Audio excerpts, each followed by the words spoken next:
Hi, everybody, I'm back.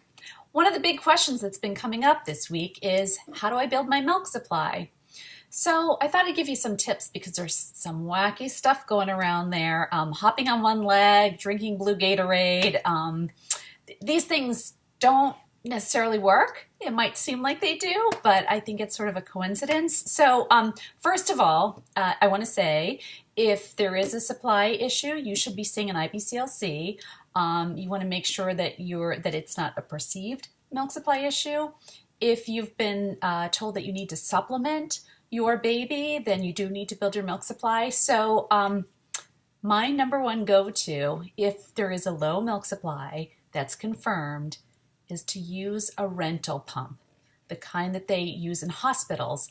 A lot of moms say, well, I was told not to pump for 6 weeks, or I'm waiting for my my pump from my insurance company.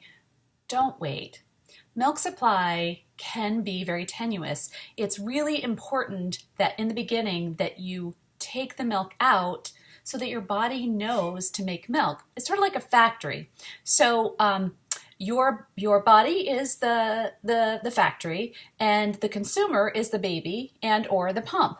So if the consumer goes shopping and takes out all the product, then the factory knows that it needs to make more of the product. If the people come and they walk up and down the aisles and they don't buy anything, well, then there's no reason to restock. So what we want to do is ask the body to restock.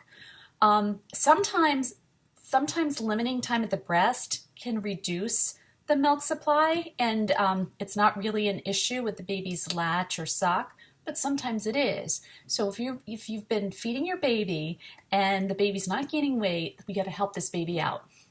A lot of people will say, oh, we'll go straight to formula until your milk comes in. If you need to use formula, that's the moment when you use a really good pump. If it's the first couple of days, you can use your hands to hand express some colostrum, which is very nutrient-rich milk. But going forward, you want to use that pump that you rent. Not all pumps are created equal. There's so many pumps on the market these days. Everybody kind of wants to get their hand in the breastfeeding business, but truly the pumps that you rent are going to make more milk for you. My general rule of thumb, if somebody really needs to build up a milk supply, or if the baby is separated from the mom, or if the baby's not latching on, she wants to use that rental grade pump 8 times a day, sort of around the clock for 15 minutes. And double pumping will save you time. So if you set it up where you can pump both breasts at the same time, that cuts your time in half. If you have a hands-free bra, or you take a sports bra and just cut little buttonholes and you can use that as your hands-free bra, then you can massage your breast and get more milk out that way. Some people go, well, okay, so 8 times in 24 hours, that's every 3 hours, right? Well, life can get in the way. So sometimes if that's your plan, it doesn't necessarily work. So my general recommendation is to find one little period of time where you can do some cluster pumping.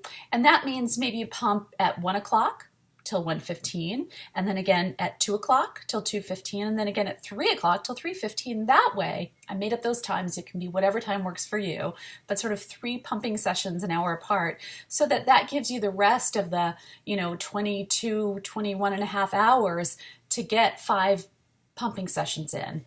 It's also really great and important if you can pump at least once between 2 a.m. and 5 a.m. For most of us, that's when we make the most milk, because prolactin, the hormone that makes milk, is kind of running through our body at the highest point then. So those are my general sort of guidelines to get you building your milk supply. If you want to throw in some of those fun herbs and things like that, see somebody who knows what they're doing and do that if it suits you. But please take the milk out of your breasts. If you think that maybe it's not a milk supply so much that it's the baby, you can go to groups or to your pediatrician's office or to your family doctor's office, and you can weigh the baby, nurse the baby, and weigh the baby again and see how much the baby's getting. You really do need a really good digital scale for this, but that will give you information about, wow, I was feeding my baby for 45 minutes and he only got half an ounce. that's a telltale sign. But sometimes the baby gets on there. Babies like to be nurtured and cuddled at the breast. So the breast is a nice place to be for these babies.